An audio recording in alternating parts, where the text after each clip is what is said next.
কি ভিতর আছে যারা কিন্তু দেখা যায় ভাইরাল পারসন অনেকে আছে, কিন্তু তাদের কাছে সরাসরি নিয়ে যেতে আসেন। জি, ভালো আছেন? ভালো আছেন ভাই? ভালো আছেন ইনশাআল্লাহ। আসসালামু আলাইকুম, ভালো আছেন? আরে ভাই ভালো আছেন আপনি? আপনি এই জায়গায় মানে বুঝলাম না ভাই। মানে ইনি কিন্তু আমাদের যে বুকা জুনাইদ কিন্তু অনেক সুপরিচিত এবং অনেক সবসময় যাদের কন্টেন্ট দেখে থাকে। আজকে কিন্তু আমি দেখে অবাক হয়ে গেছি, সে কিন্তু আসলে বুকা নাকি চালাক। দেখেন ভাই, একটু একটু জায়গা দিলে ভাই একটু ভালো হইতো ভাই। ভাই ভালো আছেন? জি ভালো আছি। ভালো আছেন? এই আপনি যে বুকা, কোন দিক দিয়ে বুকা বলেন তো? বুকা হচ্ছে আমার ক্যারেক্টার। ও ক্যারেক্টার, ক্যারেক্টার মানে চরিত্র কি বুকার বুকার অভিনয় করা যায় না? আচ্ছা, মানে এই যে বুকা জুনাইদ যে নামটা ছিল আপনার বাছাই করেছেন, মানে এটার যদি আপনি উদ্দেশ্যটা বলতেন যে এটার থেকে আমার একটা প্রতিবাদ থেকে বা আমি এটা থেকে, মানুষ তো অনেকে কমিশন যেমন অনেকে হিরো টিরো লাগাই বসাই রয়েছে কিন্তু হিরোর কোনো চেহারা নেই, মানে আপনি যদি এই বিষয়টা একটু বলতেন। বিষয় হচ্ছে আমি একটু বুকা টাইপের অভিনয়টা বেশি ভালোবাসি, এই জন্যই বুকা জুনাইদ। এই জন্যই।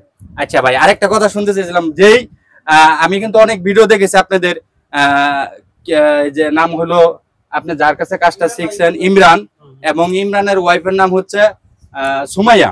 হ্যাঁ, তাদের সাথে থেকে আপনি চলে আসছেন, এটা যদি একটু বলতেন। বিষয় হচ্ছে তাদের কাছ থেকে চলে আসি নাই। হ্যাঁ, তাদের সাথে ভালোই আমাদের পরিচয় আছে। আর কিছুদিন আগে আমাদের সম্পর্ক একটু নষ্টর পথে ছিল, তো তখন চলে আসছিলাম, মানে কথার কাটাকাটি আমার কারণে আবার একসাথে মিল হয়ে গেছে। আবার হয়ে গেছেন? ইয়েস। তাই নাকি? আচ্ছা জুনাইদ ভাই, মানে আপনাকে দেখা যাচ্ছে একটা এখন ইদানিং কিন্তু এই ভিডিওটা ভাইরাল থাকে, একটা বুড়া ভিডিও নিয়ে আপনি ভিডিও করেন, এটা এই যদি একটু বলতেন। বিষয় হচ্ছে ওনার একটা ফেজ আছে, হ্যাঁ, তার ফেজ প্রমোট করার জন্য আমাকে নিয়ে গেছিল।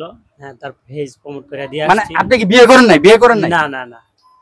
প্রিয় দর্শক শ্রোতা, আমরা কিন্তু সবাই জানি বুকা জুনাইদ একটা খালাম্মারা বিয়ে করছে, কিন্তু আজকে যদি না আসতাম সরাসরি সেটা কিন্তু আপনারা বুঝতেই পারতেন না। আসলে এই জিনিসটা আমি নিজেও অবাক হয়ে গেছিলাম, কি না জুনাইদ ভাই এত একটা সেলিব্রিটি পারছেন, সে কিন্তু মানে একটা লোককে বয়স্ক, যে আমি ভাবলাম যে অনেকে হয়তো দেখা যায় টিকটকার লাইলা টাইলা এসে অনেকে বিয়ে দিয়েছে, তাদের দেখে মনে হয় এমন কিছু। আচ্ছা জুনাইদ ভাই, মানে এখন বর্তমানে আছেন কোথায় আপনি? বর্তমানে গাজীপুরে আছি। বর্তমান তো গাজীপুর আছেন, থাকা বা আপনি বর্তমান আপনার যে থাকা বা যে জায়গায় শুটিং কাজ করেন সেটার কথা জিজ্ঞাসা করলাম, আপনার বা গ্রামে বা শহরে? না, বর্তমানে আমি গাজীপুরে আছি। হ্যাঁ, বিষয় হচ্ছে আমি শুটিং করি এমনিতে, এই যে এদিকে কি জানি কই পুবাইল নাকি পুবাইল না, ওই জায়গায় যাই আমি শুটিং করতেছি। শুটিংটা পুবাইলেতে করেন।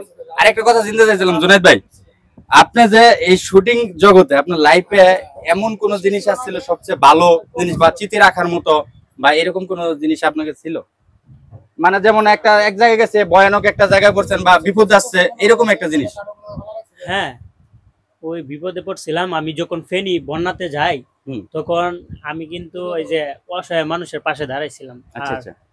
তখন মানে এত পরিমাণ বৃষ্টি হয়, আমি যখন বস্তা নিয়ে যাই তাদেরকে, একটা মেয়েকে উদ্ধার করতে গিয়ে আমি নিজে নিজে পানিতে ভাইসা যাইতেছি। আপনার কথাটার সাথে আমি একমত। যেমন আমিও তো গেছিলাম বন্যাতে অনেক টাকা দান করার জন্য, তখন যাওয়ার পরে দেখি সেই জায়গায় লাল ফুল করে যে জায়গাটা আছে ভিতর অনেক ব্যবসায়ী করতে, সে কথাটা বাদ দিলাম, কিন্তু আরেকটা কথা আপনাকে জানতে চাইছিলাম, যে কথাটা না বললেই না হয়।